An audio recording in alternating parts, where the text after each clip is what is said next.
on the additional buy, which is way more powerful, but now they're looking to chase him down. Is it enough? Revenge at 200 HP. Closer gonna jump in. Yeah, it's gonna guarantee it. He's gonna grab first blood. It's too much damage. He can't TP back. So he has to back off. And it's one of those weird situations where he's going to try to get in the XP range, gets 6 now. We'll see if he can do it. Is he close enough? He's going to burn Ghost, but as he plays under the tower, now with Pee-wee, they're going to go for this one now. Not level 6. They're going to find the first stun. Flash over, going to drop aggro. There goes the kill. And no way, easy way back into the wave. We're going to find 2 plates down in a wave or 3 lost. It's without coverage, then he could get dove, and that is why Leona is moving up to cover.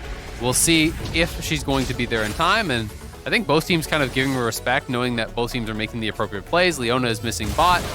So. Walks all the way in. Nautilus is already there. Just going to lose right away. Revenge. Crack the mid lane tower if it's summoned there. We walk in. First bit of crackle comes across. Nautilus ulti. He's going to hit the back lane for 3 stuns total. And it's already Immortals running away. Yeah, I don't think they can walk back in now. Abadog is here. You can't actually walk in through the laser, through the gravity field.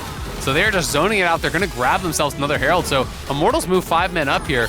Someday, a little bit split up. Has to burn the flash. I was going to go over that one as well with the exhaust stun. Going to get some decent damage, but now on the bottom side, watch out for Destiny. Where's the stopwatch? Stays alive. Closer goes in, only finds one of the ultis. Suddenly going to try to find the backline access. Revenge already goes down and jump over the wall for Arrow. Trying to trade back on a Someday, and they will get a 1-for-1. A flashback for Power Reveal now on the bottom side. So far, not too bad as we open up another one. As Xerxes grabs it, gets the shield, walks out. Pee-wee's got to run. He needs that shield back from Kuno, but he's going to go down. Second kill now picked up on both sides. This is going to be a disengage. Herald still Clay, but a decent fight from Immortals. If he wants to go for the steal, he could definitely get the steal, but he'll probably die. This is like not hard to get. He's going to grab that one, jumps over the wall. Ult coming in for big damage, and Closer just won't die. Finally trades his life out, but a 2-for-1. Kaisa grabs 2, and it turns out Xerxes buying time. So he kind of got past it, gets that kill. They're going for a fight topside though. Find that stun, good damage. And I don't know if there's a way out as well. Down goes Abadaga, but the rest of the fight looks pretty good because the Chaos Storm got out. So 2 trade kills, and they're going to make it a 3rd as well. Immortals find a pick, but they fall right after. Here we go though. Dragon Soul on the dock, and who he engages takes a ton of damage, gets right back out, and we got the Chaos Storm in the back line. Immortals turns tail to run, and 100 Thieves come to take a whole lot more. Without legs, you're not getting away. 2 for nothing, they run to the hills, but Closer wants yet another. 3 for nothing, is it gonna be? Revenge just barely gets away. But they're gonna go straight to Baron now. You have Ocean Soul, and one of the most powerful things about this is you can tank the neutral objectives endlessly. They get the kills, they get the soul. The setup for 100 Thieves was so good around there. It's always been Immortals trying to show up late to the objective, trying to face check their way in, but it's so damn hard to do. They just don't have full vision of the area, so they're trying to force their way in here. We are walking through lasers, through the gravity field. The full combo comes down. Someday has a nice angle here on the flank on a lot of lit up members, hits the slice onto Revenge. Revenge actually knocks him over the wall, gives him the alley-oop so he can dunk his team. Revenge with the assist there as the slice and dice plus the rare scene Jace E assisting the Renekton combo. It's a 3-part dash. I didn't know. Apparently it's there. You know, out in the analyst desk, it's a lot of them. That's the State Farm assist of the week right there. Oh, no, no, no, no. Absolutely. Oh, no. All right. Well, Immortals all but the crying at this point. They have certainly taken this game over. Red Bull Baron power play. Okay, they lost some waves on the reset, but they're going to be getting some towers off this one as well. And I want to spend a little bit of time talking about how Immortals have been seemingly late to the play every time. I want to like weakly defend it by saying, okay, if you have no vision control, right, you're screwed.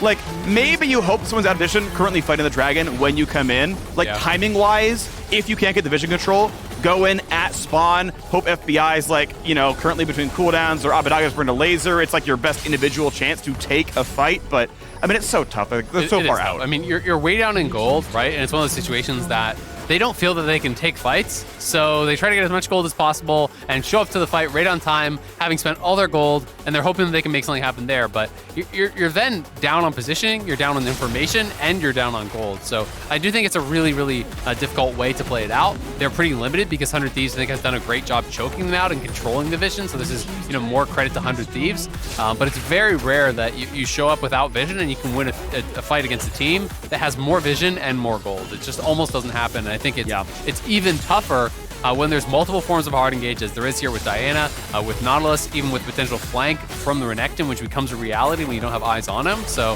100 Thieves have drafted well for their rank condition. They utilize the bot 2v2 pressure to get early access to these dragons. And then Dragon 3 and 4, they just executed very, very well. You know, they were willing to trade out their death for that smite steal on 3, and on 4, they were fully prepared.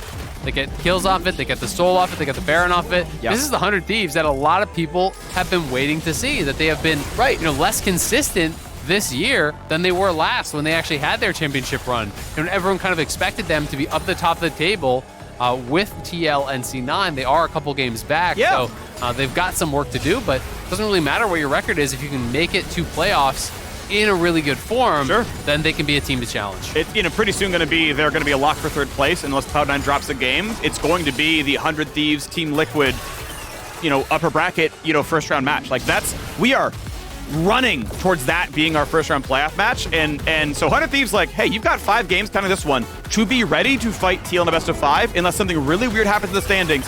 That is your match in 2 weeks here in playoffs with fans in the audience. Like that's going to be a banger for sure. So and that's where they're headed. Every time I hear fans in the audience again, man, I just I just get happy. Yeah. It's been way too long. I can't wait to have everyone back. Yes. Tickets are on sale. Check it out. We want to see your smiling faces here in the stands. 100 Thieves looking to close this one out. It's been a very strong showing. It's only 26 minutes in. And it's one of those games where it's been so dominant that you're kind of like, why haven't they ended yet? And it's like, well, 26. It's only 26 minutes in. They're just stomping them. Yep. So there we go. Inhibitor number 2 is down. Mid lane now under fire. It's going to be a little bit of damage with Abadaga. Honestly, at that point, try for the play. Just go ult in and get his ISO Q and get someone to go on. But not taking the play just yet. They're still bleeding out towers. Keep in mind, the Baron buff is gone. There is no better time than now to take a fight. But unfortunately, Immortals cannot find their way in to find anything to do, and they're going to drop the inhibitors, drop the tower, drop the gold, and the reset's going to come in. Yeah, I mean, I agree completely, because it's one of those situations where you're like, well, they're down 9K, Freak, but then you actually look at how much gold is in pockets. They have about that much gold in pockets. They have like 8,000-ish gold that they had not spent. So actual combat power there was pretty even, before they spend. So, yes, is it a low percentage play? Absolutely.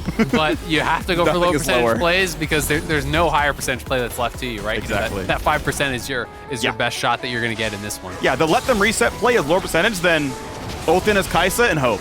Right, actually, right? You actually lose more games by doing nothing than there. So again, it's a really, really minor thing. Ultimately, Immortals are at 2% in this game regardless. So it is kind of whatever. But it's not the thing you're going to point to in VOD review. It's going to be everything else. That's clearly way more important. Get there, but it is always I like optimization. Exactly. And when you watch them base and then you see Deathcap picked up, Sonya's picked up, Hurricane picked up, BF Sword picked up, all these huge completions come through. It's it's going to be tough. We shouldn't have those. Yeah. Well, yeah. But we are now looking for the final inhibitor kill. 100 Thieves to close the game out under 30 minutes. They will not defend the tower itself. They will play for the Nexus turrets, but the problem is, this means they can walk back with triple inhib, go for Elder Dragon, and guess what? Siege number 3 is worse, Immortal. Siege number 3, if they want it, has an Elder Dragon, but they're not going to go for the flip. They're going to go for the engage now instead. Stun's going to come across, going to find the stun and an arrow as well. Nicely done. Destiny dropped dangerously low as Pee-wee's going to teleport back in after trying to play for the top wave to build his team some space. I think it's a good wave to go for, right? Give them, fewer avenues to close the game out through. But now, okay, we force a TP through your jungle onto the dragon likely. And I think that's really all they wanted. If you can get an easy pick, then maybe try to push for the end. But really, when they see PoE showing top, they want to make him TP. They want to force that out of him.